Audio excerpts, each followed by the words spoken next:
What's up, guys? Welcome to the Yak Chat.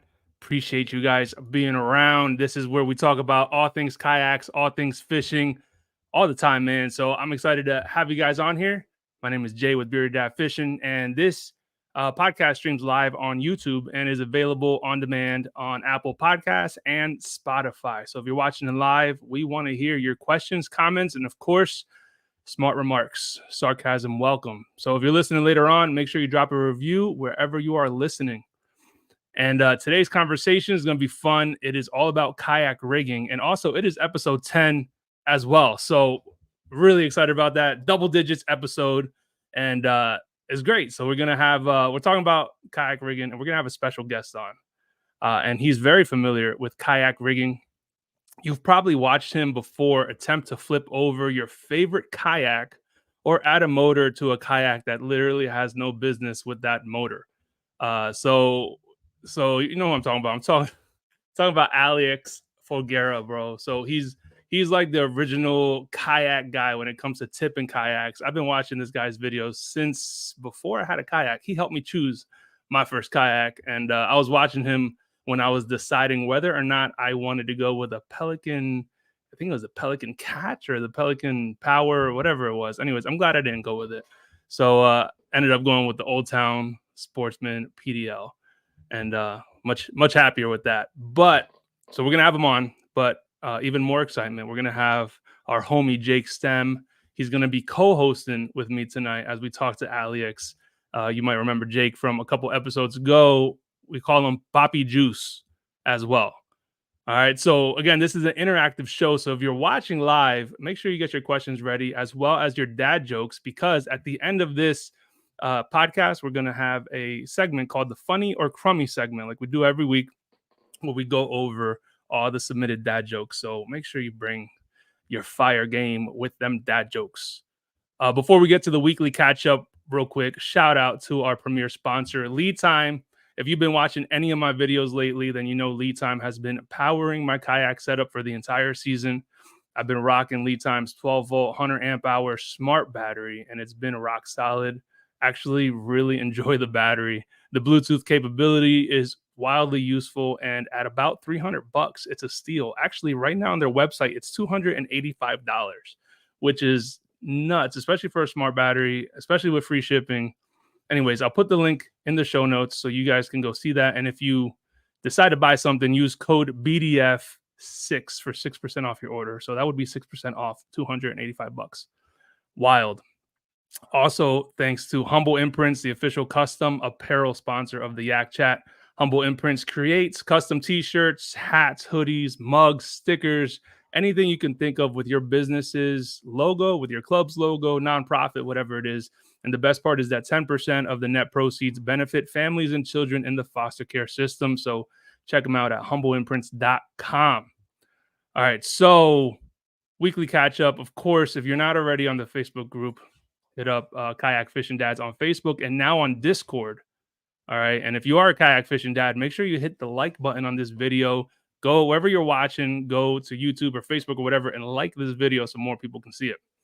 All right. And of course, we have the Knucklehead Bass Fishing Series, and we're in July, so we only have 2 months left, and that's including July. So we need a winner for July, we need a winner for August, and this is your chance to get on my team, to join me in Alabama and fight for over $10,000 in cash prizes. You'll be going against some of the most popular YouTubers there, along with Chad Hoover and Fluke Master and Wendell Fishing and all these guys that are going to lose to us anyways. But so check it out. I have all the details of how it works down below in the show notes.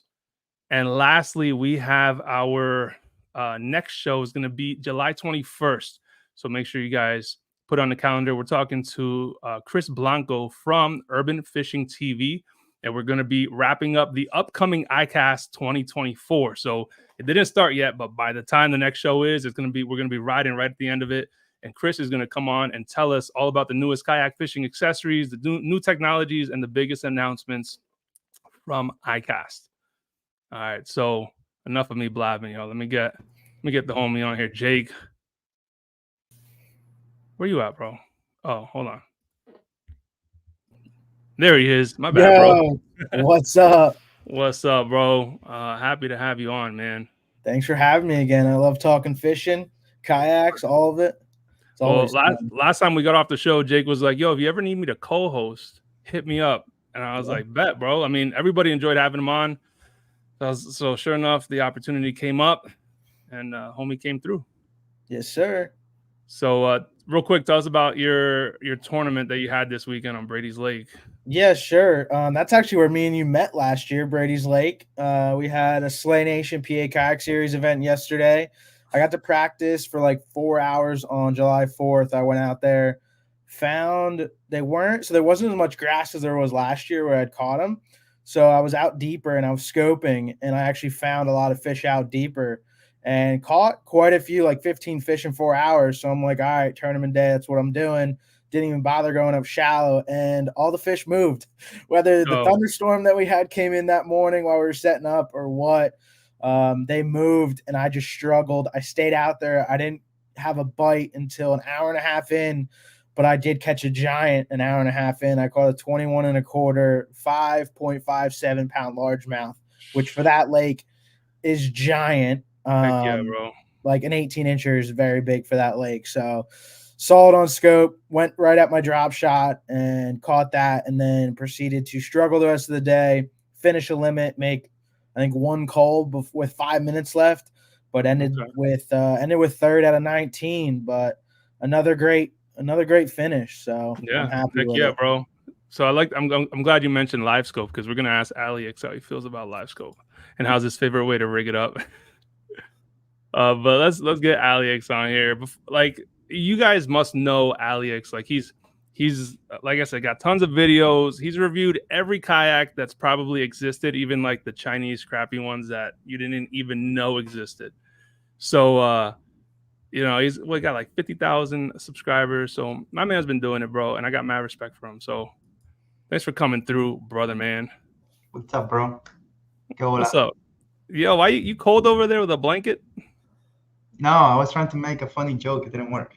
Oh, it didn't work. All right. Well, Yeah, he's in South Florida. I don't even know why y'all have blankets down there.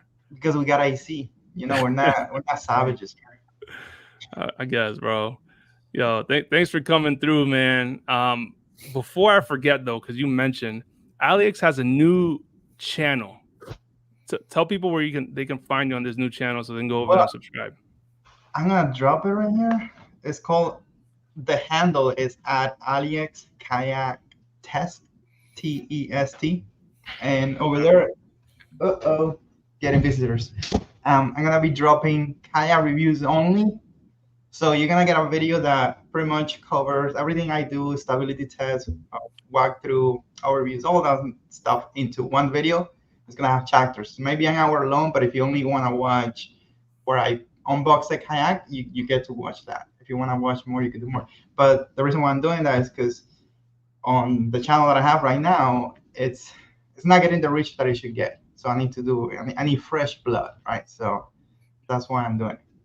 Okay. And the channel that I have now is going to be, I mean, it is my channel because I put in anything there that I want, but it's going to be more of that. You know what I'm saying? Like more fishing, more adventures, more DIY crazy projects, and of course, iCasts and things like that.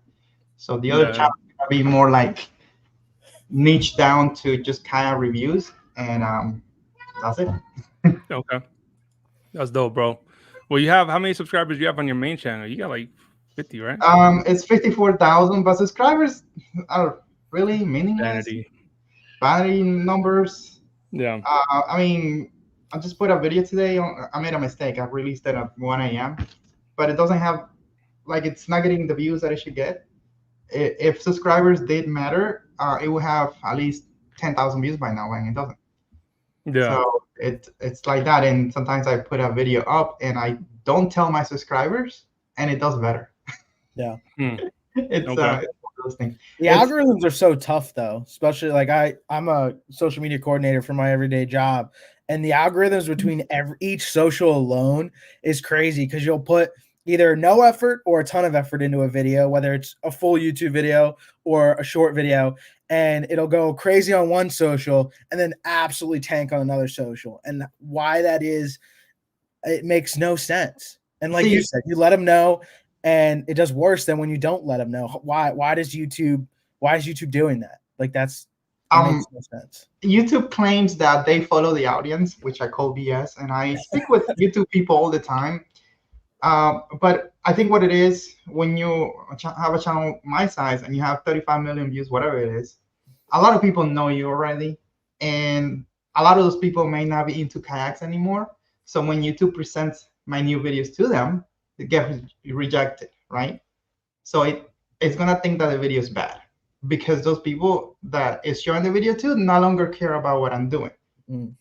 So it will kill the video. Like, it will not show it to anybody else. The video will survive because search, but that's not the algorithm. No. Right?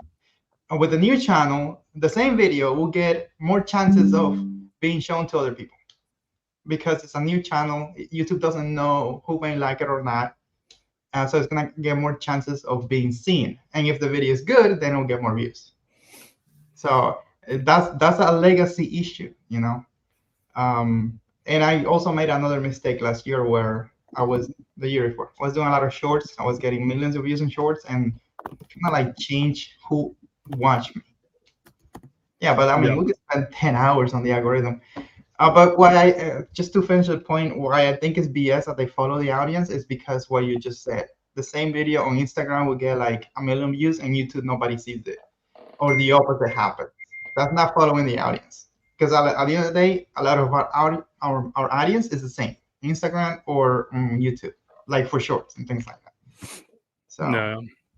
Yeah, I hate shorts, but that's mine. Like, YouTube shorts is not like, people don't go on YouTube to see shorts. That's just my opinion. I mean, yeah, things can blow up, but yeah, YouTube shorts, I mean, right now it's paying good. It's like 19 cents per 1,000 views. The problem is there's a lot of people doing it, and these people, what they do is they get your videos, right, and they turn it with an AI system into a new short. So they don't even make the content, and they're the one who's getting paid.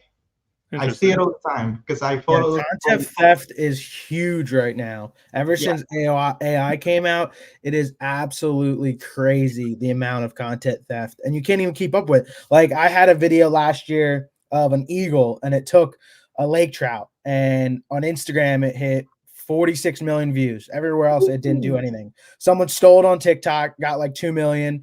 I ended up selling the distributing rights to it. So I had a legal company that would, like, you could submit where it had been stolen, and then they'd reach out to get it removed or whatever. It was getting stolen so much that you couldn't even keep up with it. And that's like a viral video, let alone smaller channels. They're not going to even try to help you if your content gets stolen. It's like you almost have to throw your name in the dead middle of the video so they can't steal it. But then at the same time, it won't get the views because it's going to catch the wording in the clip. Like, it's such a battle. It's a constant battle. It's bad. That happens to me too. Like, I had, and they tag you, right? They steal your content and tag you. Like, that doesn't help me. Exactly. It happens a lot. Yeah. No. But yeah, that's with shorts. Okay. But I mean, a short could literally take you 20 minutes to make, and you have a potential of making $180. That's not a bad deal. But it's very hard to get views now on shorts because of bro. My shorts. I mean, I put the same shorts on Facebook, and I don't cater them to the YouTube or whatever social is going on, but the same ones that go on Instagram and Facebook that go on YouTube. I might get like 1 view for every 100 I get on the other ones. And on Facebook, man, I've gotten millions of views, and Facebook actually started putting ads on my videos, which is great. And I'm getting paid for that. But same shorts do great on Facebook. They do terrible on YouTube. Yeah, I mean, for me, it's also kind of like a mixed bag. I stopped uploading stuff to Facebook because I just didn't see that it was doing anything. And I mean, there's so much I could do. Yeah. But I had like shorts on Facebook get millions of views. It's just that gets 1 million views or 2 million views, and it's like $20. Like, what? Yeah, and it's not bringing you the subscribers that really. There's two different types of subscribers. There's active subscribers and there's passive. Shorts will bring the passive.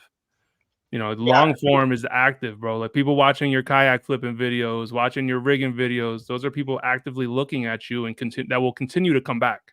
Yeah, but that's the thing on YouTube. That's better now because I see it. I see the comments. I see people commenting on both long form and short. Mhm. So that's why I'm doing it now, because I see the potential. Before, really, to tell the truth, it killed the channel. Like, it literally destroyed whatever I was going. I pretty much changed the makeup of the audience when Yeah. because I was getting like 12 million views a month or something like that. You know, it was bad. Yeah. I mean, it was good, but it was bad. It's It's good and crazy bad. too, is there's because of YouTube Shorts, there's people that go on YouTube just for shorts where they Yeah. won't even look at long form content. So, like Jay said, you'll gain a lot of subscribers from the shorts, but then if you fill your whole YouTube feed with just shorts, when people are viewing it on, let's say, their TV, they're looking through the subscription, all they see is shorts, and no actual videos.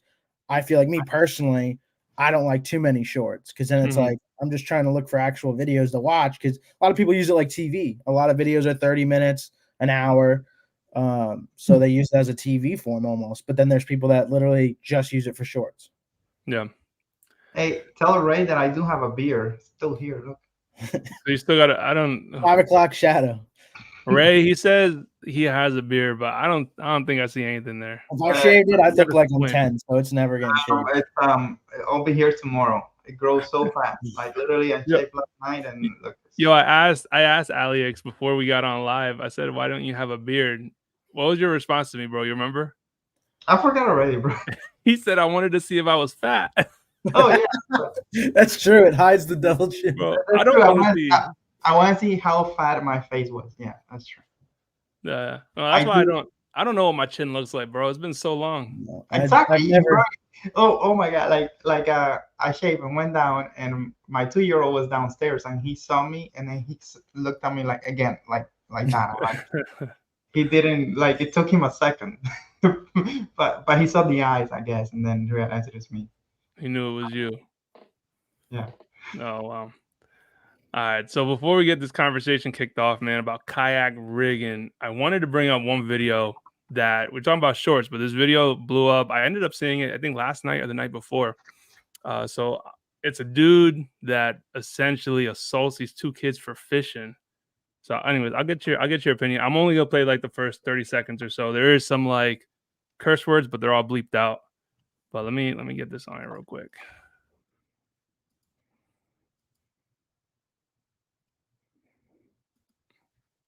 Hold on, let me Trespassing on private property. Don't threaten us. You're trespassing on Don't private threaten us. property, young man. We're waiting for the police to come. You We're don't waiting need for the to police to get out come. of here. Leave. No, we're gonna talk to them. Leave. We're gonna talk to them. You threatened Leave. us. He's our president. You threatened want that phone us. to go in the lake, young man? those guys You going threatened hard us. on like teenagers. You want that phone to go in the lake? Back away Walk from out of here, him. boys. Back Walk away out from of him. here. Back Don't up. test me. Back Walk up from out of me. here. Back up from Get me. out of here.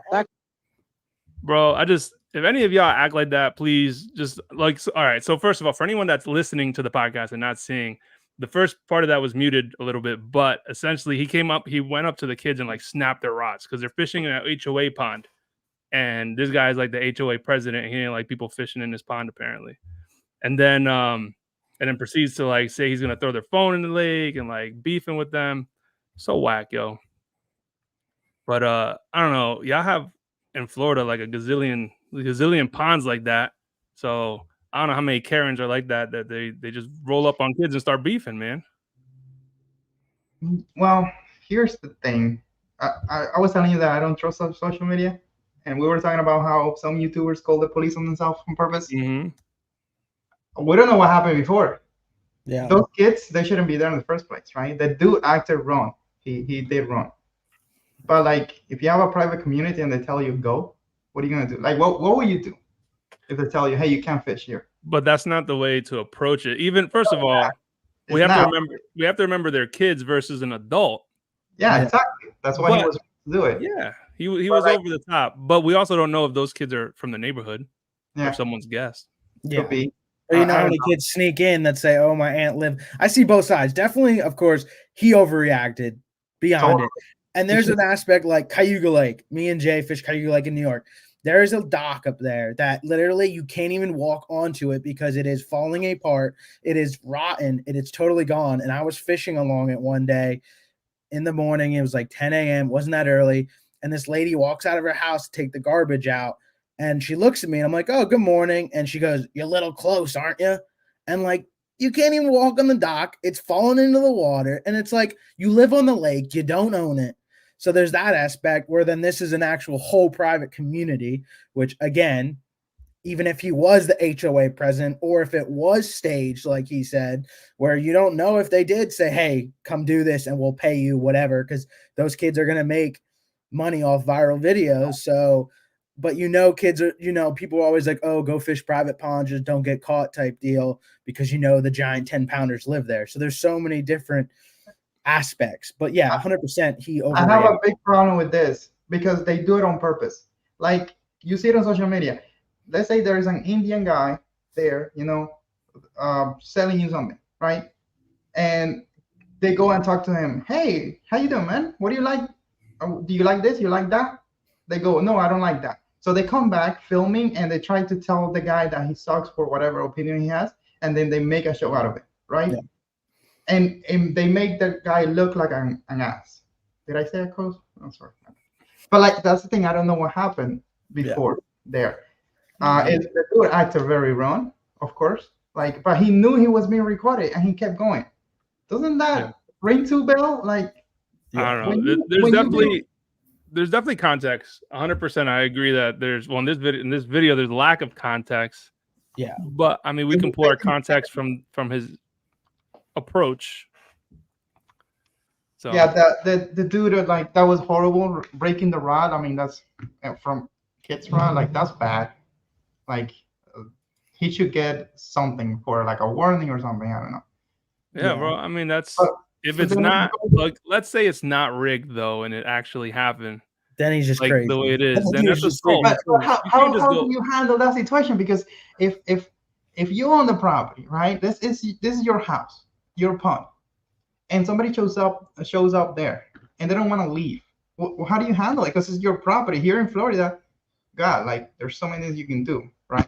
Yeah, like, I mean, a lot of those communities, I think, have security for the most part. So then you would have to call security and have them double check, because you can't, even if he was lying that his aunt lives the next road over or a couple houses down, you shouldn't be doing that. And that's when it gets that extreme to where people are getting touched or their stuff broken, then it's almost like, okay, is it fake? Is it not fake? It's crazy what social media has brought people to do to get views, to make money. Yeah, it's crazy. I mean, it's honestly sad. Call me whatever. I think it was staged. Yeah, okay. I think it was staged. That's what I think. I could be wrong, but that's what I lean towards. Yeah. So. All right, fair enough. So let's get into this conversation then about kayak rigging with my favorite question. What's your favorite snack when you're kayak fishing? Depends on how fat I am, bro. So it depends on the time of year. Yeah, but it's definitely some kind of jerky with some 0 calorie soda or something like that. Okay. So jerky too. If I'm doing keto, it's gonna be a 0 carb jerky beef, and if it's not, it just whatever is on sale. Ice cream. Racist Pop-Tarts. And we were fishing that tournament last weekend, and he's like, it's like 9 o'clock. He goes, you want a Pop-Tart? And I'm like, no, Ray, I'm good. I'm usually so focused at a tournament. It was cracking me up though. He's like, you want a Pop-Tart? I got some. I was like, no. Wait, you eat that, you're gonna want to go to the restroom. It's gonna destroy your He did go to the restroom. I will. Flipping kicks said laxatives. I saw Ray go to the back to the launch at one point. Maybe it was from the Pop-Tarts. Yeah, I mean, I was gonna ask, where's the restroom? Yeah, it's wherever you're at. Hey, that's the number one rigging tool for a kayak. First thing you put on a kayak, TP inside. Number 1 rule. I've never done that. I don't know. Baby wipes or TP. I always gotta have it. You never Dude know wipes, whenever duty calls. You know what I'm saying? Bucktail says Lebanon bologna and cheese on Martin's potato bread. That sounds good.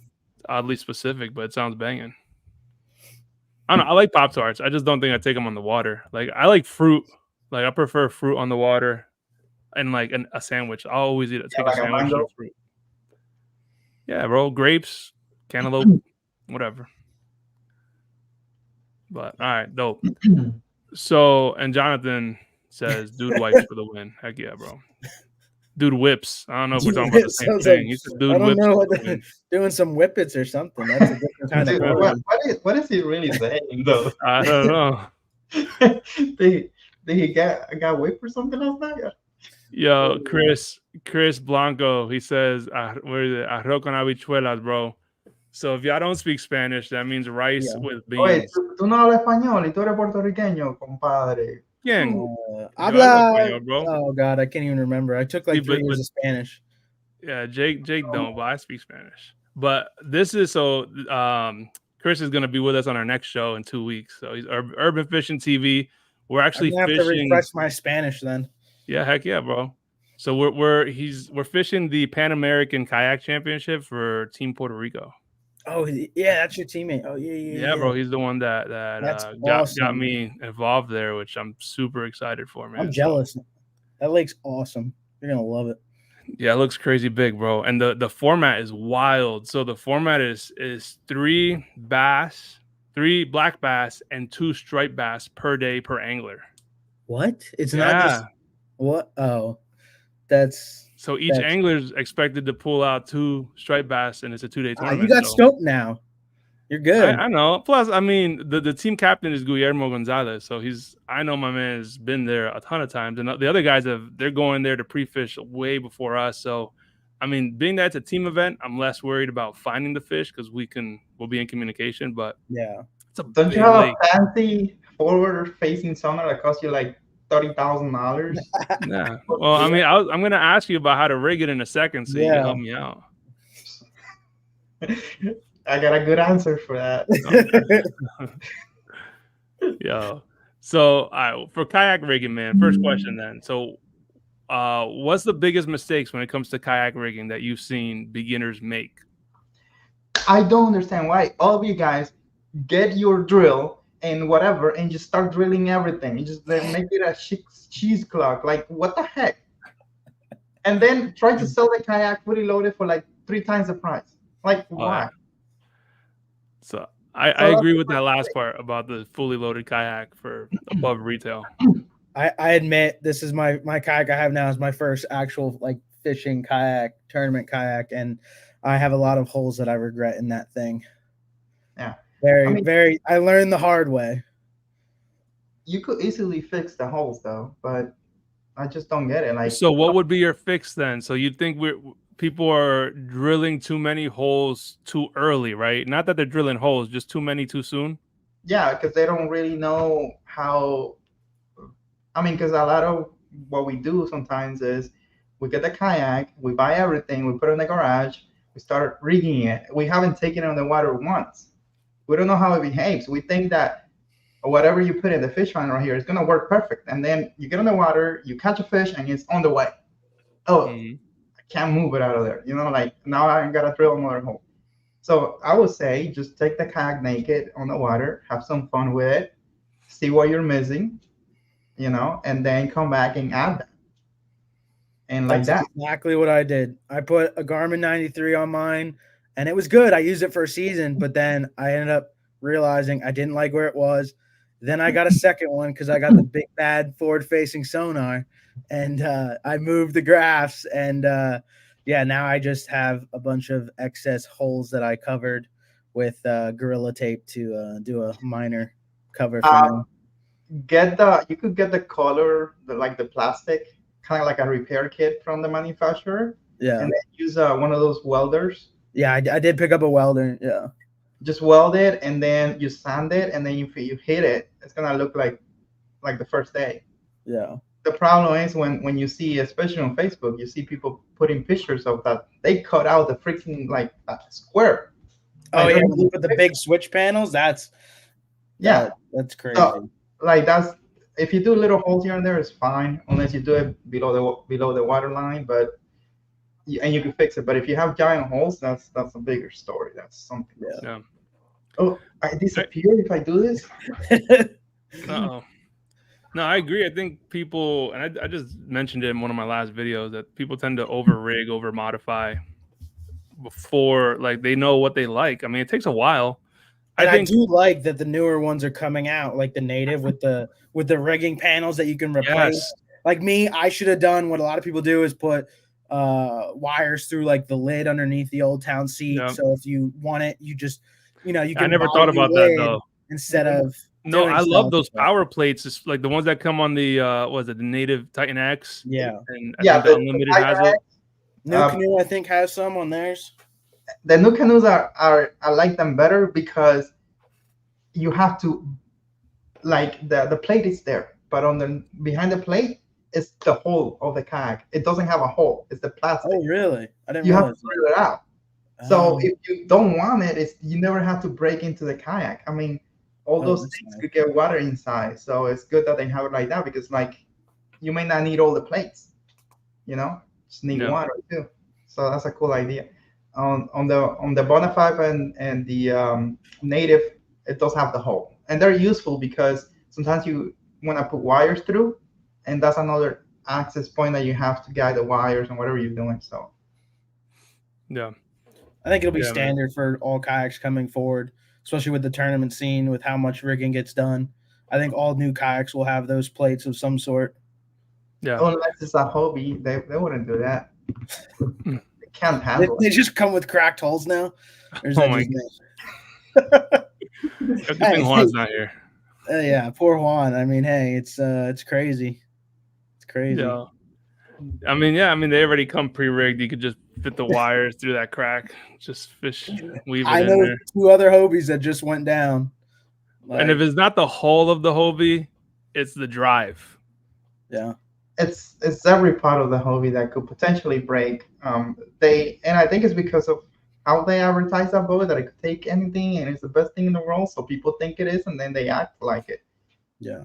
But it's also a lot of bigger guys tend to be on hobbies primers, right? And don't get me wrong, all kayaks have their issues, but Oh, for the everybody price has point that Hobie is and how they, Hmm. Shouldn't portray have it no to issues, bro. everyone to pay that much money to then have to put extra money into it to make sure it doesn't leak is ridiculous.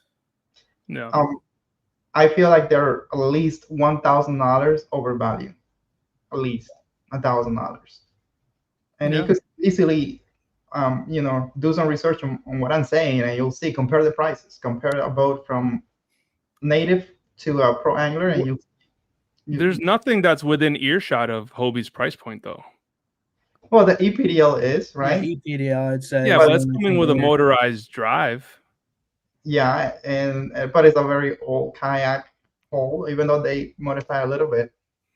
But yeah, there's an argument there that is super expensive. But I was speaking with Shad, he was asking me, is it worth the price? I go, yeah, right, it is.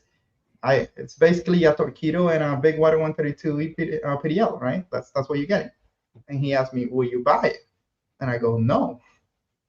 But I wouldn't buy it because I don't like the whole of the boat. Like, I mean, I like it, but I don't like it that much. You talking about the EPDL?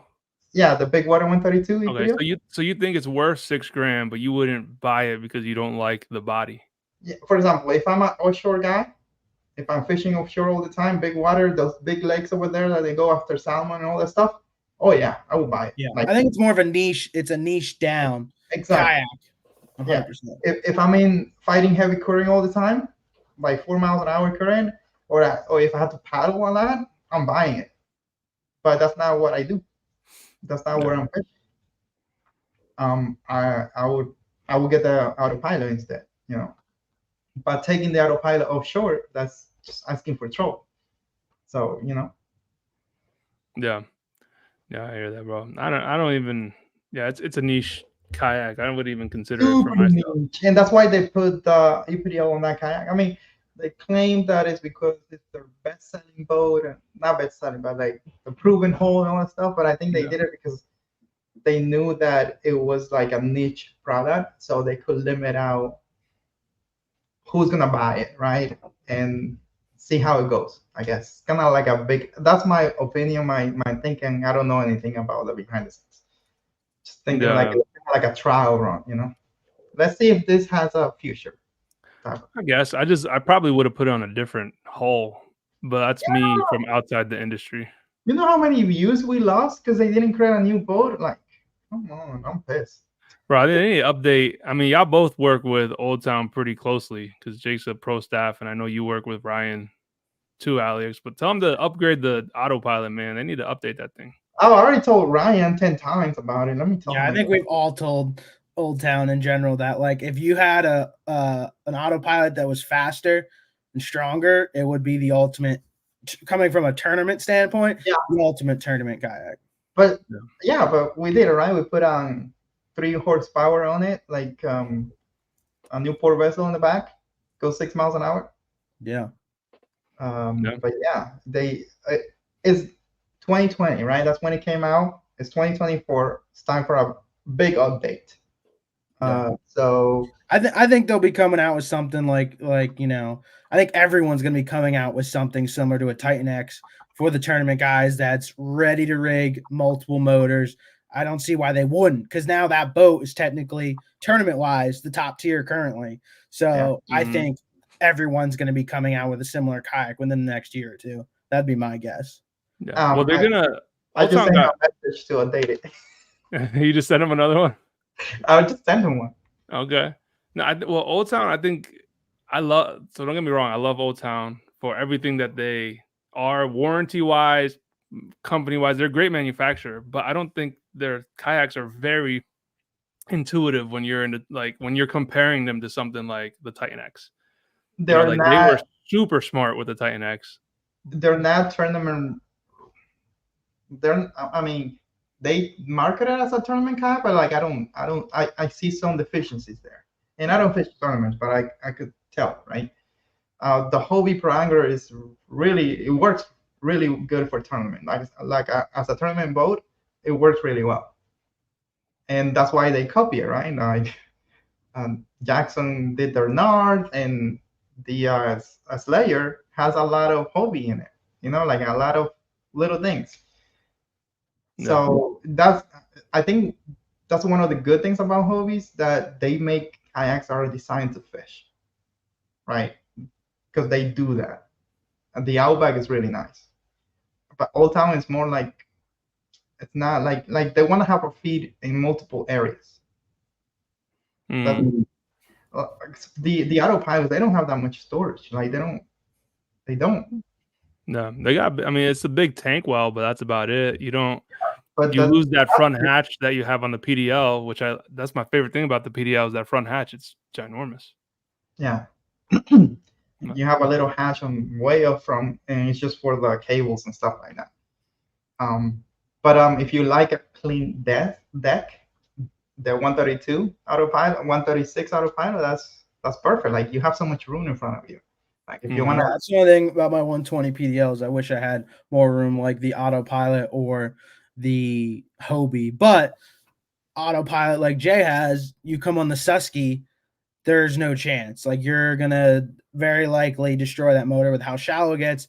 I have a DIY motor on the back, which is nice because it's like a Torpedo, so it kicks up. But that's where I think the Titan X is so nice for the tournament guys, because you have a pedal drive you can always rely on if you want to bring it. You can put a front motor on the front to have spot lock on big lakes. You don't have to take the PDL with you, but if you want, if there's a motor issue, you have it. And then if you're a river guy, you can put Newport on the back. Like me personally, my next kayak will probably be something where I have both motors, where if I'm going to a river, throw a Newport. If I'm going to a big lake, I have spot lock.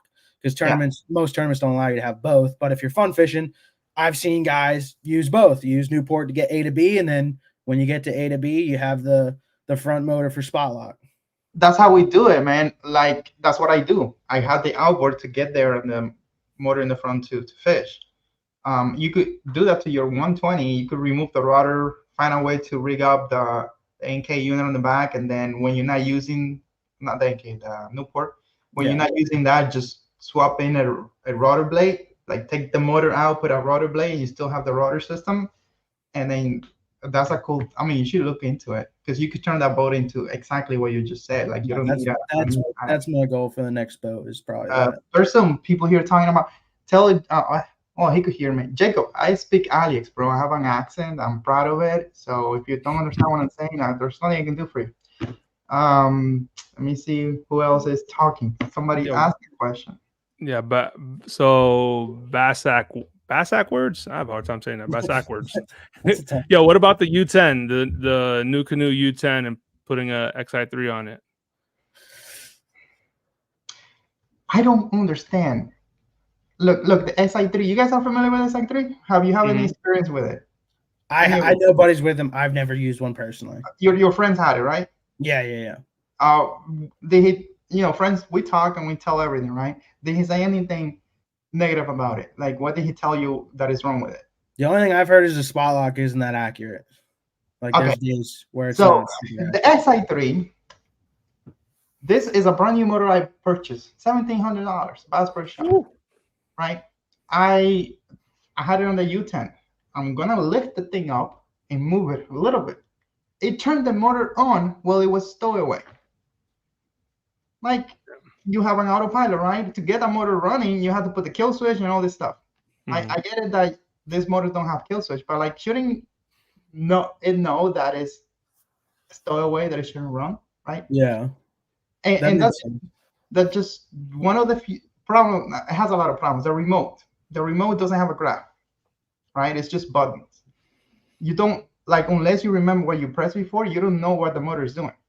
That's what my dad has a problem with. He has a new canoe with an XI3, and he's always like, well, I don't remember what speed it on. And then he goes to hit it, and he's on like 10, where the autopilot has the little screen. Exactly. And then maybe if you have an app, you could tell where you are, right? But it doesn't have an app. And I've been doing research on it, and it's like, I don't even know who owns the company. Like, who owns them? Because the motor I had a Mercury warranty tag on it. So I'm thinking must be Brunswick, right? Who owns it? But I couldn't connect it. So I don't know who owns Motor Guy. Like, I don't know what company owns it. Yeah. Like, there's literally no support in the back end, right? Like, I don't feel the customer service. Like, I don't know. Like, it's just weird. Yeah. And then you go to YouTube and you put up the videos and you see where the spot lock goes crazy out of the blue, right? And it has all these crazy issues, and yet it's being pushed by everybody, right? And I on the video I call it trash motor, because how can you turn on with, like, you're stowaway? Yeah. Right. It could have hurt me. And there's not too much competition motor wise besides getting. So my one buddy has a Blue Sky, the big pontoon style kayak, and he had the motor that went in that pedal drive system, which it literally was so slow, it was ridiculous. But he had a 24-volt battery on it, and he didn't want to buy a whole new lithium setup. So he said, what about getting like a Hummingbird, a Minn Kota motor, 24-volt, and trimming down the shaft? So I ended up trimming down the shaft, being super careful, trimmed it down, and it works great. But then you immediately lose your warranty. But then you have so-called an XI3. Like me, when I talk about this kayak that I want to build with a motor in the front and the back, I'm going to do that because that way I have a 24-volt motor for the front and the Newport's 24-volt. So that way I don't have to have two different batteries. I literally just have the same battery, depending on if I'm going to lake or river. That's what my plan is going to be, which it honestly is pretty easy to trim down the shaft, but it's overwhelming. It's, it's sketchy because if you cut that wire, you're screwed. Yeah, and your warranty's gone. The warranty. Yeah. I had a Minn Kota unit. It was slow. Like, it was too slow. I don't know if it was something broken with it. Could have been. But like, it was too slow. So I never cut the shaft off. Like, I don't feel like you really have to, unless you cast a lot in front of you. But if the motor is down, like, maybe try, like, if you get a 54-inch or so, whatever shaft, it should be fine on a kayak. Try it first and then see if you want to. I mean, I'd have to angle it off, because if you angle it straight at you, then it's like, if you want to keep, because I've seen guys angle it so they can keep the pedal drive in, stuff like that. But yeah, if you angle it, you could still have the 50. Yeah, but that's another thing. I have a little 300 Polycraft boat. It's tiny. I had to angle it, and I angle it, and then I hold it down with a jack gear or rail blast thing that holds it down. And that's where the SI3 that I have is gonna go. It's gonna go on that boat, and it's just gonna stay there. I'm gonna forget about it. I really don't plan to test it on other kayaks because I called it a trash motor, so it'll be kind of stupid to keep talking about it. And I got, every time I say something like that about a product, I get attacked. I'm like, how dare you? I'm like, as you should, what bro. do? Lie to you? Like, literally, you want me to lie? Yeah. But Yo, like you said, so everyone has it. Like I go to a tournament and you're at the ramp and all you hear all morning is the 20 guys next to you, beep, beep, beep, beep, beep, beep, beep, of the XI3, like all around you. And I'm like, what is going on? Yeah. bro, I'm like that with my autopilot. Yeah. I mean, I get it that some people had it like bottom line outdoors for years, never had any issues, but it's like the way I see it, if you had a Minn Kota at first and then you get an SI3, right? And you had all the good stuff on the trolling motor that it doesn't turn on, or it has a remote with a graph and all this stuff, and then you downsize or upgrade, whatever you want to call it, to SI3, you're going to see problems, right? You're going to experience problems. Yeah. It's like one of those things like you don't know what you have until you have it or whatever. Like switching kayaks. You don't realize what you missed from one or love from another until you switch. And then you're like, oh, well, I like that or didn't like that. Yeah. Stuff like that. No. So I think the way I like to put it, the motor itself is really good. Like take out the head or leave the head like it is, but put a different programming on it. Like it doesn't go crazy. It has an app that you could adjust the game of the spot lock and all the stuff, and you could literally tell like where you are, what kind of speed you have. Maybe design a different remote, right? That has a graph that you could tell what's going on, and it will be a really good motor. But like I was saying, like I don't see any support for it whatsoever. Like I don't know, like who's behind it.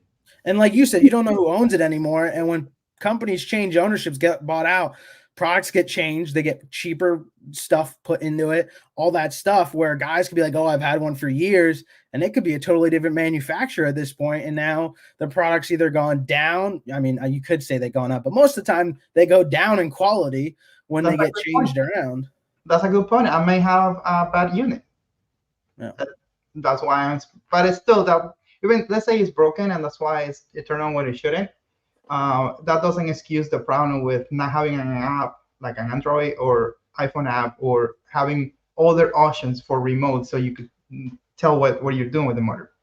So those are limitations of the product itself. It doesn't matter.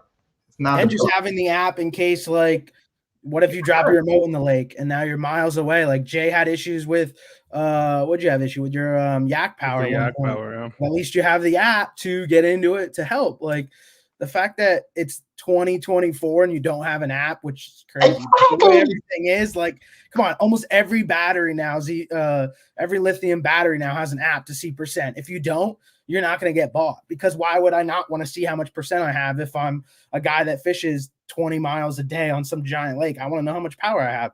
Yeah. Mm-hmm. So, yeah, like it's crazy. So Chris from Urban Fishing said, I wanted the XI3, but decided to go with the NK180 and a micro pole. So I'll use that as a segue for my next question. What do you think about the power pole micro versus like just throwing on a I don't know, like an anchor trolley? You think it's worth the money, Aliex? Is that a question for me? Yeah. What do you think about the power pole micro? Okay, power pole micro. Let me see how I put this. Look, the thing is useful. Let me tell you something. If you are fishing, let's say you're fishing in an area that has a little bit of rocks, and you get you want to anchor down yourself with a pole. Good luck, right? You're not gonna find the hole, right? If you have if you have the power pole, you're gonna be anchored down, and even if it doesn't, it's gonna slow you down. Otherwise, you have to like drop the rod again and try to anchor yourself down again. You're gonna lose a lot of time. You're gonna lose the bite. So it's a problem.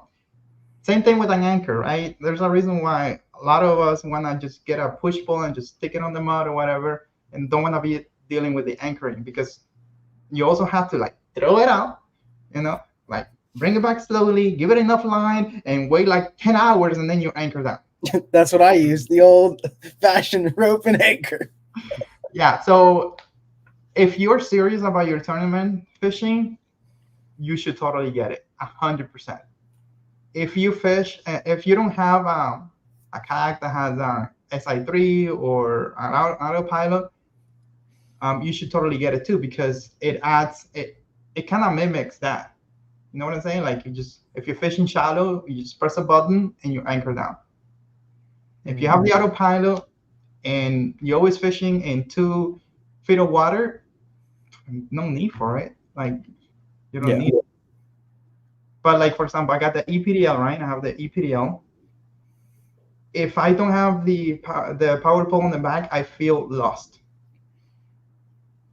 Like I Because you feel have no spot lock. yeah, I need my spot lock. So that's what the power pole does. So I'm actually thinking of, because we just went over the SI3. So I'm thinking of getting the U10 that I have, put the NK300 on the back, and then put the power pole in the front and see how that feels. Like if I go fishing like that, see if I get the same benefits that I will get by having a spot lock. And even navigation, because you if you're steering with a bag, you're just using 1 feet and you have your hands free, right? Mhm. You just need to be paying attention to where you're going. But if that works, hey, that could be an alternative to the trolling motors with a spot lock and GPS and all this stuff. That's true. I see Pablo ask, he said, is speed really a key? My MK with a regular prop is adequate for my use. I know for me personally, I would say probably speed is just preference, but being a tournament guy, I have that DIY transom motor that I rigged up. I get like 3 miles an hour. I'm a big guy. I got lots of tackle. It is very frustrating to me on tournament day when you're fishing like a big body of water and guys have the XI3 and the Newport 18300s and they're doing 5 to 6 mile an hour. As a tournament person, if you have a spot you want to get to and I'm pedaling with my motor and still not beating them, it's a preference of mine. Yes, like I think speed matters. But if you're just a fun fisherman having a motor in general, it's nice to not have to burn your shoulders paddling to wherever you want to go. Yeah. Here's the thing with speed, and I know people get bored of my videos testing how fast kayak goes, but if you go into a situation where you're gonna encounter 4 miles an hour current, you're gonna be screwed. So you're gonna know what the limits of your boat is, and that too. The autopilot is not gonna be able to fight that current. You're gonna have to paddle. So it will be nice if it goes at least 5 miles an hour. At least you can fight against that. And you're I've paddled the autopilot, and it has been terrible. It paddles exactly how you expect it to paddle. You need to work out more, bro. Come on. Bro, that was a workout. Listen, that's why I got an autopilot. I don't want to work out. Seriously, I had to paddle the thing because I done the 7 miles bridge twice. Like I fished the whole entire thing, 14 miles, and I caught a lot of fish. And the videos are like an hour long, and there's a lot of shallow areas that I have to paddle. But I mean, you just get on the rhythm and you just go boom. It's fine. It's not. I don't find it to be that bad. But if you're fighting current and you're, yeah, I could see being a problem. But I think what we said earlier, if the autopilot could get 4 to 5 miles an hour, it would be the ultimate kayak. 5, because that's what it would do with a Torpedo. Well, not they don't do that anymore. So the NK180, it would be 5 miles an hour, 4.5 to 5, right? I think that's what it would get with the SI3. Like I had this idea of putting the SI3 on the bow just to test it, see how fast it would go compared to the NK unit. But I have to look into that. Yeah, I hear you. Yeah, I would agree with Jake on that last question. By the way, it's preference, but yeah, you want to be fast when you got to be fast. Yeah. So I mean, that just depends what you're doing, how much money you want to put towards that. And if you're river fishing, like Aliex said, is when you get running the current. Because my DIY motor, I get like 3.5 miles an hour. I've hit parts of the Susky where if it's deep enough, pedaling with it, and then it gets too shallow, and then I'm trying to paddle with it, and then I'm like, I need to go around this island and see if the current slows down or something. Like that's when the Newport on the back really helps. Well, and that's where it comes. I think the ultimate thing about like what you add to the kayak is that not every kayak is good for every situation. Like the autopilot is great, but it sucks in other. What are you talking about? The Hobie Prongers are the best kayak for everything that comes around there. What are you talking about? I stand corrected. Hobie's always good. It only sinks. You're good. It's always good as long as you don't sink. It's always good. But like seriously, like that, like if you want to fish rivers, don't get the autopilot. That's stupid. And if you want to fish big waters and don't get like don't get the autopilot modified river, yeah, RVR, like everything is gonna be for a specific type of fishing. There's some good all around kayaks. There's some good niche kayaks. Yeah. the power, it's a good kayak for like pretty much every single water you want to throw it at, because you could paddle it, you could easily put a motor in the back. The only thing I don't like about it is that it's questionable with two motors in bad weather, and you don't know when you're gonna get caught out there. This is I the guess- Bonafide, right? Yeah, PWR. the PWR. So that's the thing. So, and I seen people load it up with everything. Yeah, I mean, everything is good until you get that weather, and then you'll be, Yeah. in trouble. So, Yeah. No, I hear that, man. So, when it comes to rigging for electronics, Aliex, what's the best tips for that? Because, like, for me,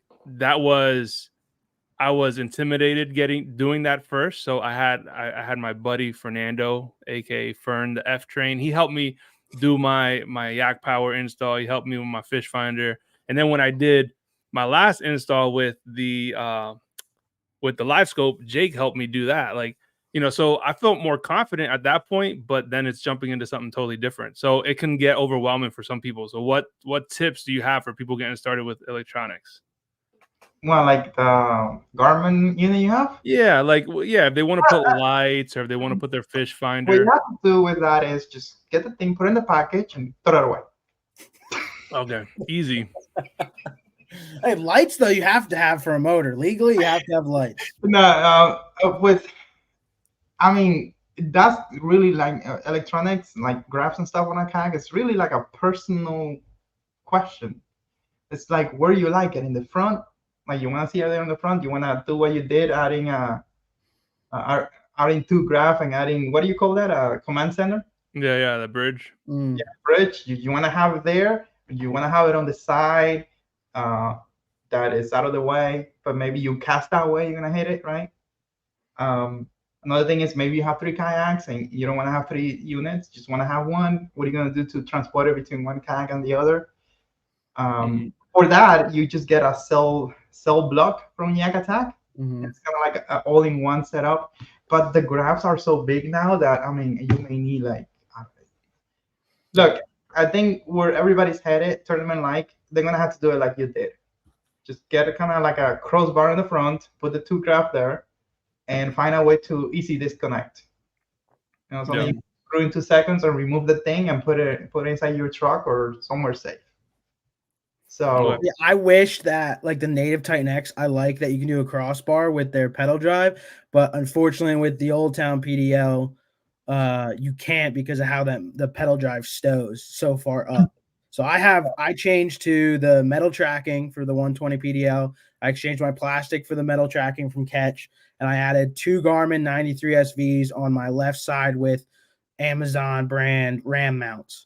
And they're solid. They don't move. I actually leave them in transport. I loosen my ram ball. I point them into the hull of the kayak, and I tighten them up tight. And that's how I transport them. Now, if I'm staying somewhere sketchy, I'll pull my graphs off. But most of the time, like Airbnbs, it's fine, whatever. And I keep it in a garage here at my apartment. So, but that's what I use. But I wish I could do a crossbar. Like that would be the goal, but it's not possible. But the 136, your motor's so far up and the way it lifts, like you have a ton of space to play with. Yeah, that's what I'm saying. It's such a personal question because every boat is different and the drive work in a different way. And yeah, Daniel said the Yak Attack cell block and blade assembly is the worst by far. So my buddy, for big yeah, it's gonna depend though. Like you said, if it's a small unit, it's fine. My buddy has a Garmin Striker 5 CV on it, and it's perfect, bro. That's probably the biggest, is a 5-inch one for that little cell block. Yeah. Plus, you could only fit maybe a 10 amp hour battery in there max. Yeah. Something like that. I have it with a 7, and it's just too big for it. I will max out on 5. Yeah, or even the Striker 4, the Piranha, whatever. Like those small ones are going to be better. I wish they had more options though for portable, to make the unit portable, because I like that you can pick it up and take it. Because it's too heavy. Like you're right.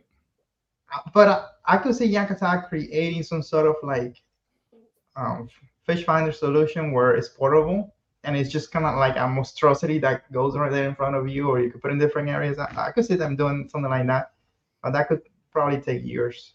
What I've seen some people do is ice fishing. Like myself, I have a shuttle that holds the black box for live scope and the graph and everything. And Jay Siemens, who is a videographer from Canada. He's with Old Town. He has the whole unit, like I said, the black box on the back, the Garmin graph on front, and he actually made something so it locks in on the side of his autopilot. But then it's, it's 10 inches wide. It's big, heavy. It's halfway off the kayak, halfway in the kayak. It's not nice, but it's literally unlatch it, grab your live scope pole, and it's off the kayak because everything, battery, black box, graph is all attached to the shuttle for ice fishing. But it's so big, it's so heavy, it's lunky, it's I don't think it's practical for most people. Or weather situation, because the autopilot will flip if it gets in the right conditions. Like when you're having all that weight to the side and you cast the wrong way, like it could flip over and have issues. Yeah. Oh, that's why I'm saying, like, if your boat could handle it, it's best to have it like he has right there in front of you. Balance out the boat. Yeah. So next question then, Aliex. Why what's your favorite way to rig up the live scope? I would just get Randy's address and send it over to him as a gift. Like, you should totally do that. Like, question. Have you caught more fish now that you have the thing done before? Like, go back. Like, has it helped you in any way? So for me, no. So before Jake gives his experience, for me, no, because I just put it on this year. The first couple times I went out, my unit, my yak power system was malfunctioning, so I couldn't use it. And then after that, I haven't gone out fishing as much as I wanted to this year, so I haven't dedicated the time to really learning it. So for me, it hasn't, but I haven't given it time. So now, Jake. So yesterday I caught a giant bass in my tournament, live scoped it. So what I'm going to say is live scope is particular for your region. So for me and Jay, a lot of our lakes are shallow, grassy. You're not going to scope individual fish like you see on YouTube for the most part. Yesterday I did in like 13 foot, but a lot of it's super shallow. So I've used it to see grass lines, stumps, structure that you're not having to side scan by, which is super helpful in the tournament. And sometimes you'll see fish, but then I've gone to places like Lake George in New York, Cayuga. I mean, Lake George last year, I caught 75 bass a day in 60 foot. Every single fish I threw at ate it. It was ridiculous. So 100%, is it worth it? I think so. I have the older live scope, the 32, because Cabela's, I think, finally actually stopped selling it, but it was $500 cheaper than the 34. I also use it ice fishing. That's another reason why I have it, is for ice fishing. So depending on your fisheries, are you really going to use it that much?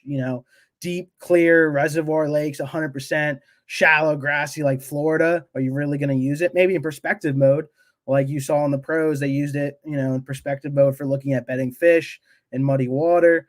But if you want to get into tournaments and you're fishing a lot, 100% worth it. Now, did I do fine without it? Yeah, but it's like anything. There's certain scenarios where it's like, wow, I really needed this. And then there's other times where it's like, yeah, I like river fishing. When I go fish the Susky, I take my second graph off. There's no need for it.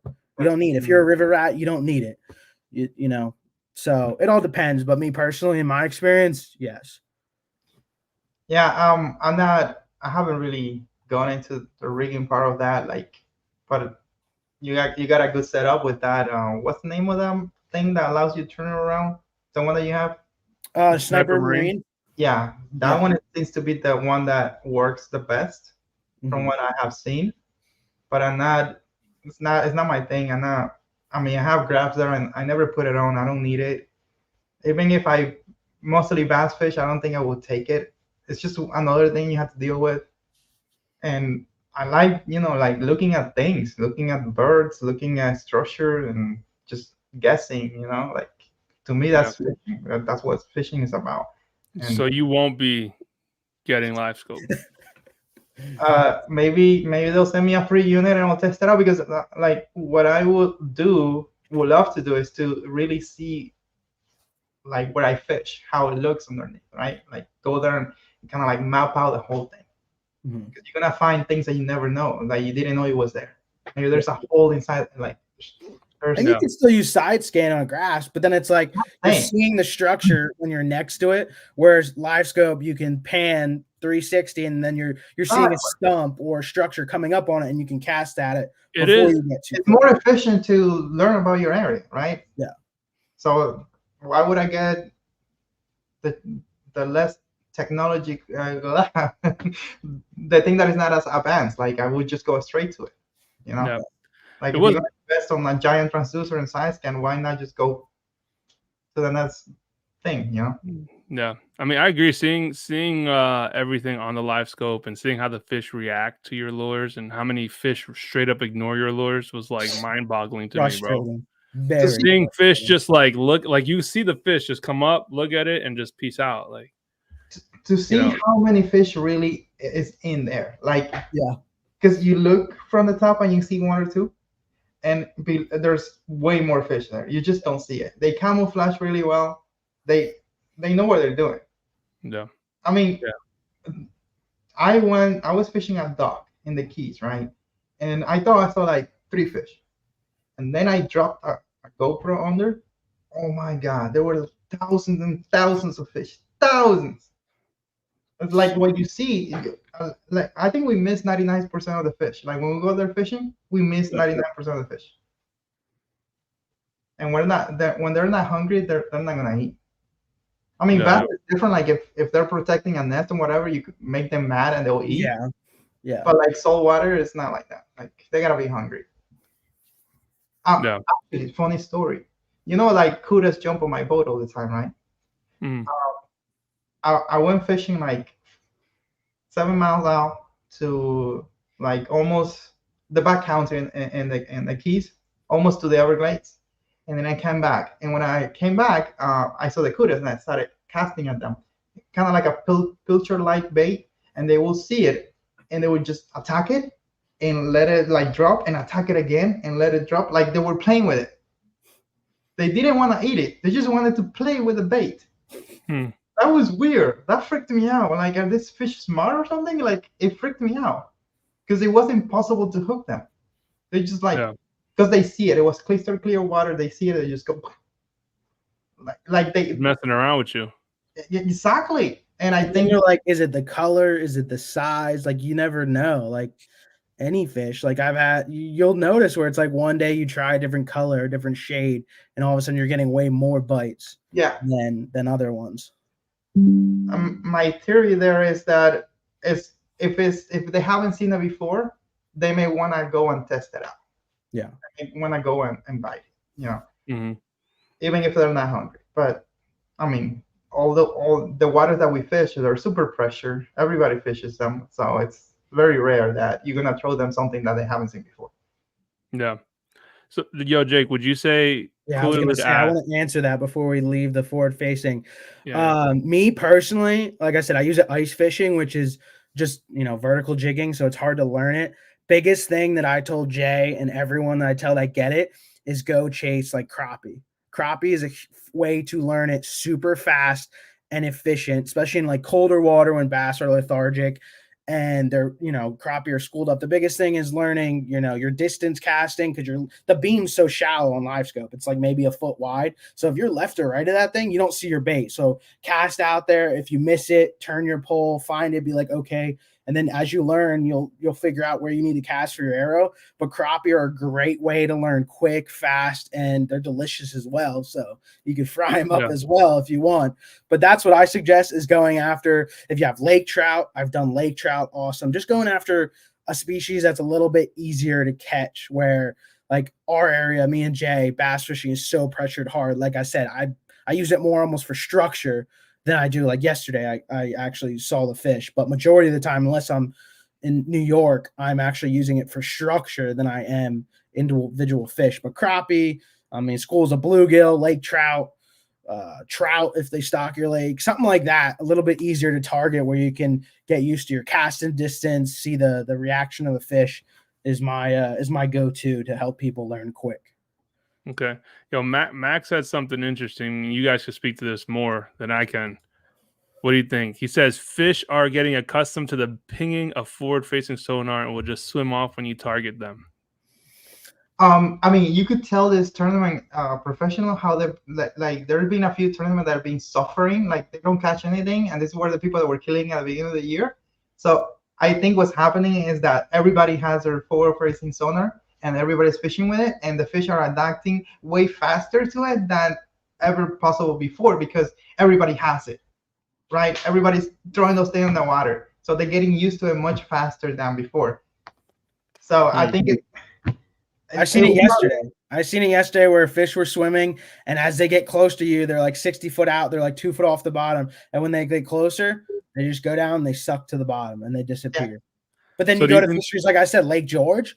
They don't care. They'll be 10 feet underneath your kayak or like 10 feet out, but straight down. You can drop it, and they'll eat it. It all is very. How often have you done that though? What's that? Like go there, just drop it, they'll eat it, come back the next day. Does the same thing happen? Like how often have you fished the same area with the same technology? Like is it just once or like quite a few times? Yeah, quite a few times. But I would say like the upstate New York lakes, they don't get as much pressure compared to like because they're so large, the lakes, one, that there's not as much pressure. Where PA, it's like so much pressure where. But like, you know, I did catch on Thursday when I practiced for this lake. I literally caught one 10 foot below me right off the nose of my kayak. But then, like I said, yesterday I was there and you could tell that some fish, they could have been crappie too, because a lot of guys will live scope crappie through ice, through stuff like that. And that's another thing is learning with the forward facing sonar, what schools you honestly start to learn. Like you could see a whole bunch of fish in your graph and realize, okay, those suspended ones, those are crappie. The ones on the bottom are bass, or this looks like a school of carp. Like as you put more time on the water, like anything, you get better at fishing, more time on the water, more time staring at that screen. It's cool how much you learn about certain fish species. Yeah. It's crazy how little humans like we know about anything. Like we know so little about anything in this world. It's incredible. And fishing is one of them. How fish react, when they want to eat, what they eat, all that stuff is just. So that's why I'm not totally against it, because it's a great tool to learn. But like for fishing, like you should just leave it on the house, bro. Like what do you fish for? I mean, like. Yeah. I get it. If you're in a tournament, you want every edge you want, but like the day that you're not fishing the tournament, like why are you taking it? Yeah. So the reason I'll answer your question real quick. So the reason I got live scope was I fish some tournaments, but I'm not like Jake. Like Jake fishes a lot of tournaments. I'll fish a tournament or two every a year, sometimes a little bit more. But for me, since I don't get out as often as I want to get out, I want to make the most of my time on the water. So I wanted to turn it into productivity. So that's why I ended up going with live scope. So just get some fish scent and take live bait out. Take some live bait out. There you go. And then you catch a lot of fish. Go take a net with you. And back to me, tournament fishing, that's why I take it when I practice, is because I'm just constantly trying to learn more, do better. Most of the time, I hardly ever fun fish. I'm hardly ever fishing a location just to fun fish due to I fish like 15 to 20 events a year. If I'm fun fishing on a weekend, I don't have a tournament, I'm practicing at a lake. So I'm using it to then find areas that are going to be for the tournament. So like I said, but if you're fishing creeks and rivers, you don't need it. You really don't. I take off my second graph. I just have my one graph on mainly to honestly see depth, to know when to pull my pedal drive or pull my motor up if I get super shallow in the river. Other than that, you don't need 360. You don't need live scope. And that's the fun thing I like about fishing. You can just, especially the Susquehanna, I just throw top water all day long, see these big smallmouth jump and go crazy. It's fun to just go back and not have all that technology. Yeah, it's nice to just go lean and have nothing. I was gonna say something and I forget. So before we end this, I did want to ask you, Aliex, because you tried so many kayaks on your channel. What's your least favorite kayak that you've ever been on? Don't say Hobie. There's a reason why you never seen a video of mine covering Brooklyn kayaks.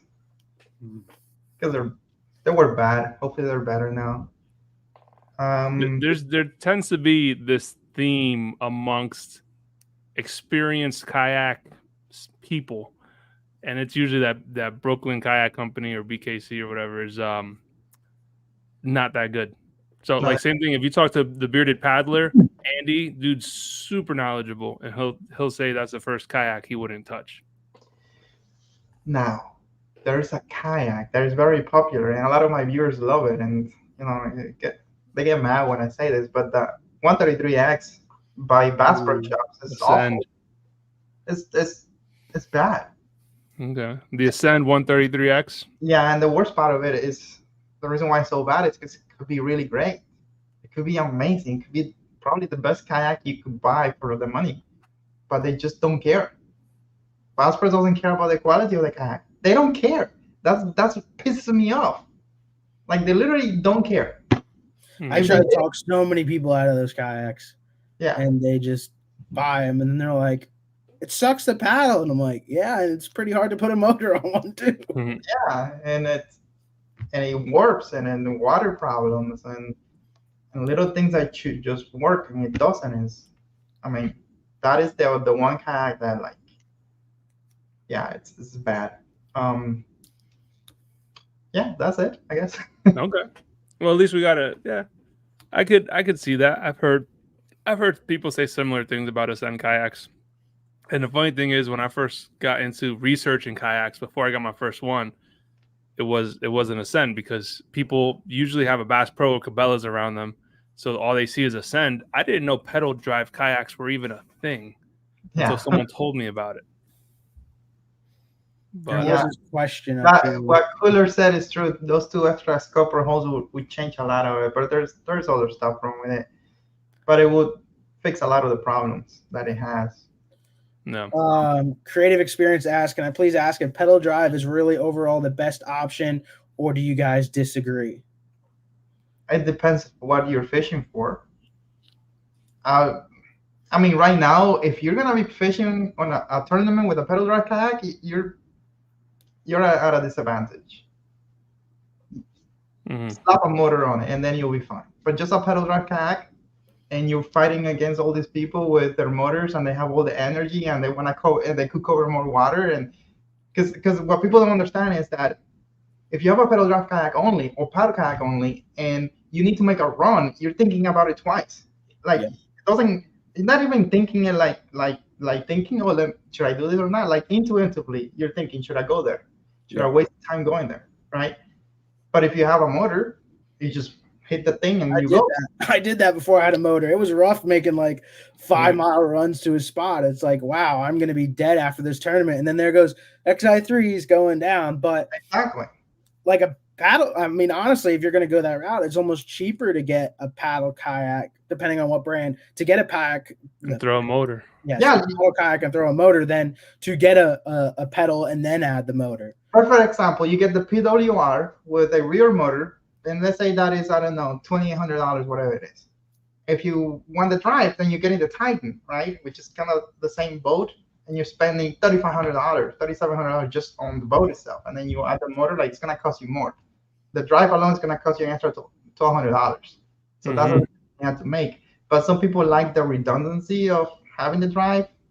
But I'm also like trying to figure out how far do you actually go when you fish a tournament? You go 10 miles out? Because if you're within 5 miles, you could pedal back if something happens. Yeah. Or you could like have I don't know. What happens if you only have one motor on your kayak and you don't have a drive? Yeah, that's what would worry me. That's why I like having the pedal drive as worst case scenario something happens, because I know it's a lot easier for me to pedal back than have to paddle. But the solution to that is simple. You just get a kayak that you could actually paddle, like the PWR, and then you'll be fine. Yeah. No. If I had the motor, didn't bring the drive, and had to paddle back, no, that would, no thanks. I'm good. Yeah, I think overall, to answer his question, I think that Will Shelby guy doesn't like me. I know. I see that. He said he doesn't like that you have opinions, I guess. Yeah, he doesn't like me. I don't know why he's watching that. Sorry, Will. I like Will. Will He always loves you. tunes in, bro. Yeah. But you gotta put some respect on Aliex though. I don't care. No, but back to the pedal drive. I think overall, I mean, pedal drive is kind of like the minimum right now. Like if you're gonna get into the tournament If you're scene, or not you're going to do gonna motors, 100% pedal over paddle. yeah, Oh, yes. pedal over paddle. But like Jake said, if your end game is to do a motor, just skip the pedal drive because, like Alex said, they're $1,200, $1,400 for just a drive. And if you don't plan on using it and you're just gonna go to a motor, just save that money and put it towards a motor. That's what you did. You had a 120 PDL, right? And then you got rid of the drive and you got a 136. I mean, you have both of them now, right? Yeah, I have both now. But if I could go back, I'd probably just get the 120 paddle and then just throw a motor on. Just throw a Yeah, motor I've on. looked at that, but you lose a little bit of weight capacity. So wait. Yeah, you Yeah. lose a little bit of weight capacity because it's nowhere. I'd have to stop eating so much to do that, and I don't want to do that. So we're gonna go. Well, with The the cost is unbearable. change your diet. Eat only steak and then you lose the weight. Yeah. I'm serious. Yo, Wow. do you like? Okay, I just thought of something else though, Alex, because I've seen your videos on Pelican, and someone asked about the PWR, the catch or whatever. Do you like Pelican, and would you recommend it as a good kayak for beginners, like the Pelican catch or the Pelican power? Is it really a kayak? It's more like a little tiny boat, right? We call it a kayak because of it's easier to sell. If you turn it into a boat, like legally call it a boat, there's all the regulation I have to follow. I enjoyed that little thing with my son was like 5 years old, something like that. He was little. I could put him in the front. Put the outboard on the back. To have it like that is nice. It's kind of like a fun boat, right? It's not really like a fishing kayak. I wouldn't call it a fishing kayak. It's kind of like something to have fun with. There's limitations with it, like I mean, storage and stuff like that. Like, where are you gonna put your stuff? Where are you gonna put your graphs? It's only 10 feet long. Yeah, and it's kind of like open, right? Nice 360 seat. Like you could have a lot of fun out of it, but like if you're gonna fish a tournament or something like that, nah, you're gonna wish you had something else. Have you been on the?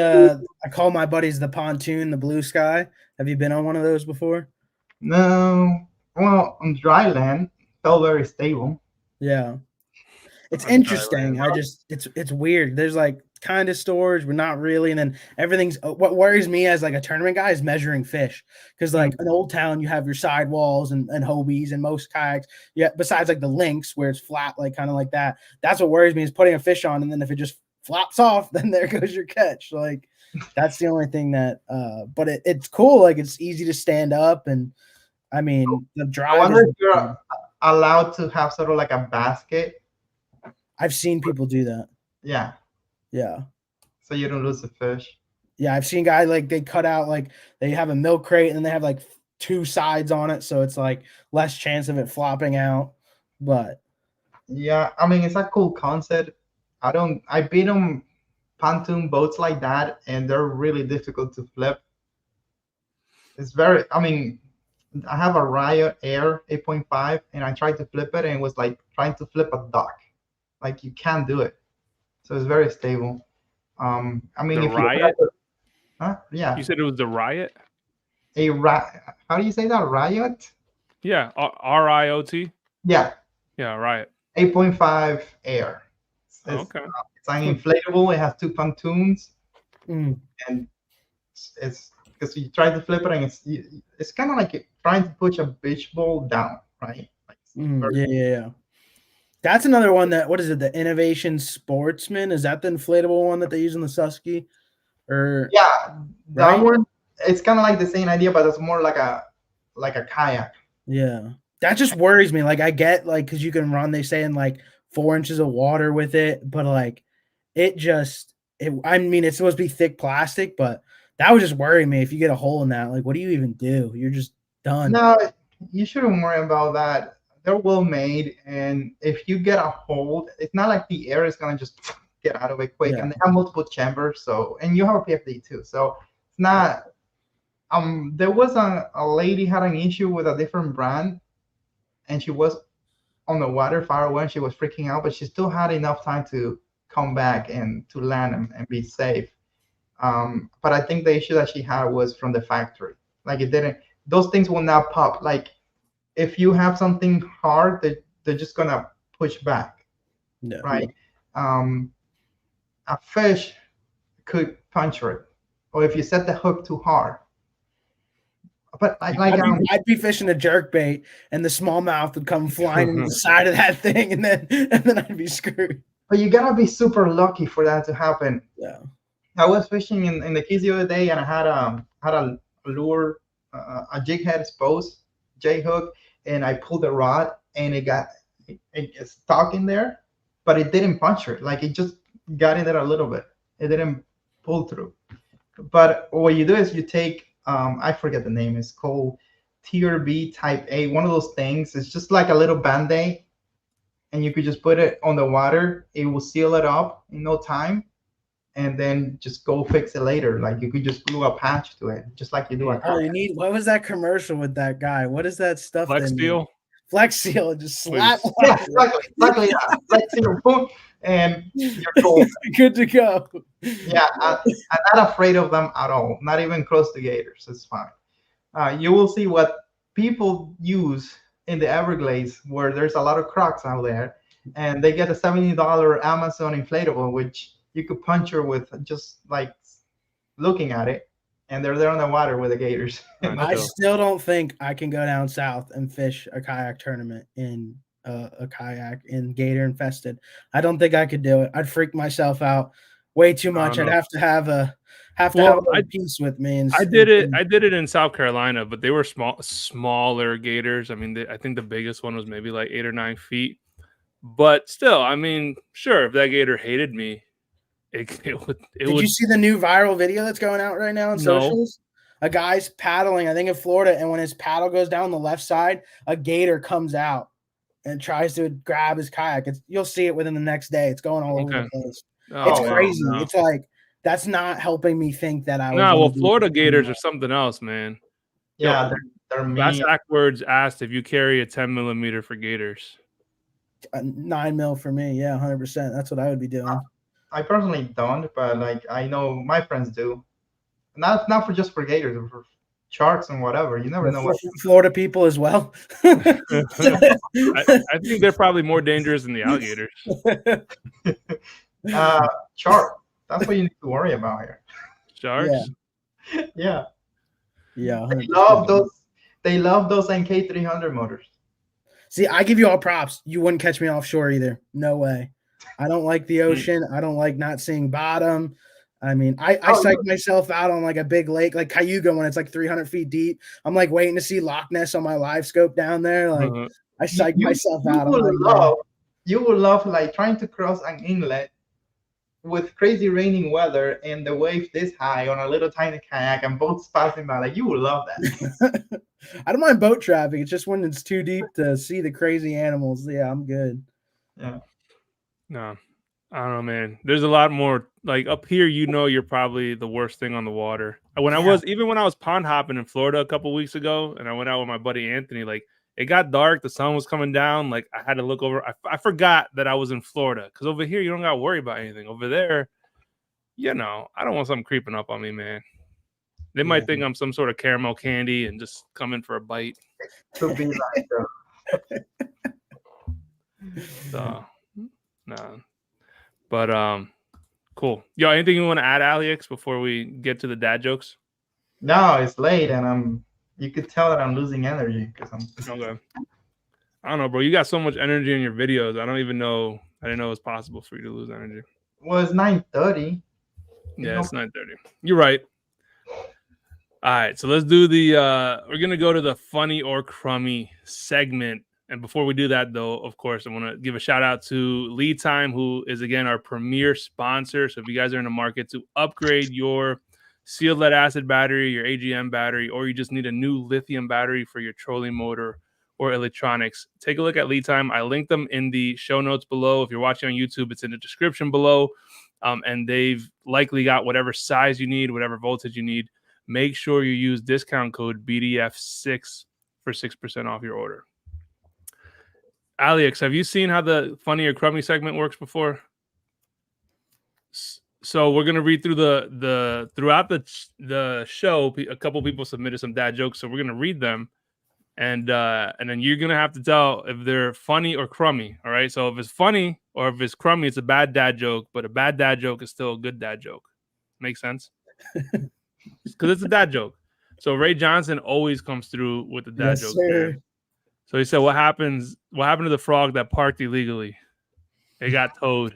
Yeah. That's fun. That's a good one. All right. Jonathan said, "What do you call a fake dad? A faux pas." That one maybe is a culture thing. I didn't get it. All right. It's a faux pas is a French word, isn't it? I think so. All right.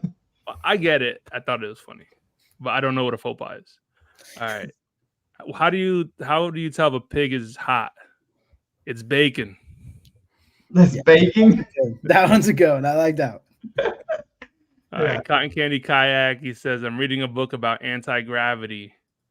It's impossible to put down." Yeah. That's a good one. It's a good one. All right. Two more. Cotton Candy again. Another one. He says, "I'm reading a book about climbing Mount Everest. It's a cliffhanger." That's a good one. All right. And then Trevor Wagner says, where do I keep all my dad jokes? In the database. And I get it, but it's not as funny. All right. So it's crummy, but I like that one.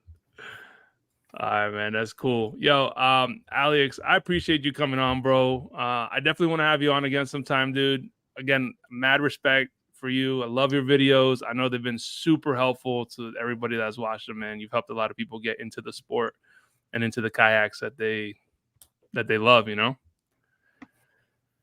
So You need channels like that. You always need reviews.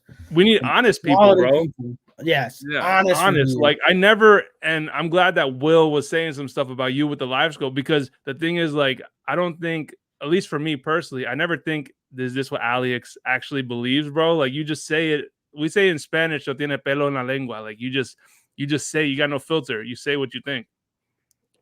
You need people like that. And we do get in trouble for saying things like that. But, you know, it's like I get messages, "Hey, can you tell me your honest opinion about XYZ?" It's there in the channel. Just go look at it. Yeah. Yeah, for sure. but I get it. I know what they ask, because a lot of people are afraid of speaking out, because whenever you're negative, people attack you for just being negative. Yeah, and then you throw in sponsors, and then you throw in kind of like these brand deals and stuff. And Oh yeah, like for example, the SI3, Kaku Sulu comes with the SI3, right? So me saying bad things about it hurt myself, because people may not buy the SI3, and then less commission I make if they buy it through my links. yeah, So there's always a price you're gonna pay, but if you lie to yourself and you lie to everybody else, one day it's gonna catch up with you and you'll be nobody. So yeah, 100%, bro. Yo, Jake, I appreciate you coming through, man, and holding it down as co-host. Yes, Jake will be around more often, man. 100%. I'm always down to talk fishing, kayaks. Ain't nothing better. Yeah, that's right, yo. And I need you to bring Randy next time. Randy Blockett? Oh, I'll talk his head off. Go ahead. dude, so I actually invited Randy to the He'll show. literally argue just the fact of how hard we're rigging kayaks for tournaments alone, whether with live scope or without. He'd be pissed that it's not some Ascend 10T with nothing on it but a paddle. Like I'm good. Yeah, I think you could bring him on, kind of like educating him about kayak fishing and how big it is, really, and how many people are getting into it and how they're rigging the boats like it. And he may want to learn about that world, because he doesn't know. So that'll be cool. Yeah, I actually invited him to the show, so he ignored my request, but he said thanks for watching. So I'll hit him up again, see if we can get him. I love his videos. I like Randy. I think he's entertaining, and but really? I also I've think never he's watched a single video. No, he got good videos. He's just old school in the way of thinking. Yeah, but he believes certain things that I don't, but I have no problem listening to what he has to say. Yeah. There's a lot of things that I agree with in terms of the forward facing center, and at the beginning I didn't, but then I realized, like, yeah, he has a point. About fishing at the end of the day, because that's his thing. Like, you get into the sport because you want to fight the fish in a plain level field, right? You wanna see you're good at catching fish.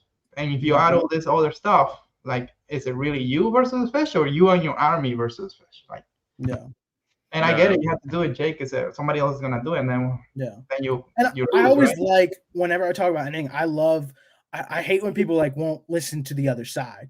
Like, I just haven't watched Randy. I'm not against Randy, whatever. I always like listening to other people's side, because like I hate people that are like, I hate live scope. It's cheating. They immediately bite your bait, blah blah blah. And I'm like, do you know how many fish stare at my bait and say nope? Like, and guys will spend a whole tournament wasting their time when the other guys are on the bank catching 5-pounders. Like, there's a time and a place for every technique you do, no matter what you're fishing, and that's all it is it's another tool, just like a spotlight's a tool, anchor's a tool, power pole, whatever. It's just another tool. See, Will, we're friends, bro. I agree with you. See, we could be friends. Yeah. You don't have to, you know. See, we just kindle the beautiful friendship right now, man. Now he's against me. Now Will's gonna talk smack against me. Yo, real quick, Aliex. I know we said we are gonna end, but Caveman Conquer just threw a $5 super chat, so I want to ask this question. He says, I don't have a kayak yet. Is the Moken 10 V2 a good buy? At the moment, it's on sale. It's very inexpensive, so it is. I'm assuming that one doesn't have a drive because it didn't say PDL. So yeah, I would assume the same thing. I would say if it's your first kayak, save a little money or get the PDL version. Unless okay, let's go back. Like, if you're gonna add a motor to it, then yeah, get it. But if your plan is not to add a motor to it, I will get the PDL version. I have videos on them on the channel. It's very stable. It's very fast. You're gonna be able to hands-free fish. You're gonna have more fun on the water. Like, I will go for that. If you don't plan to add a motor, if you plan to add a motor, then yeah, just get that one. That's Cool. how it is. Yeah. Perfect. All right, y'all. I appreciate both of you guys. Remember to join us for our next show, July 21st. We're talking to Chris Blanco from Urban Fishing TV. Sorry for letting him go. 2024. Sorry, I'm gonna kick him out of ICAS. You're gonna be over there, so say what's up to Chris, man. No, I'm gonna tell him that guy is not gonna just. Yeah. All right, guys. So until next time, man. Love y'all. Peace and God bless. Later. Thank you for having me, etc. and more.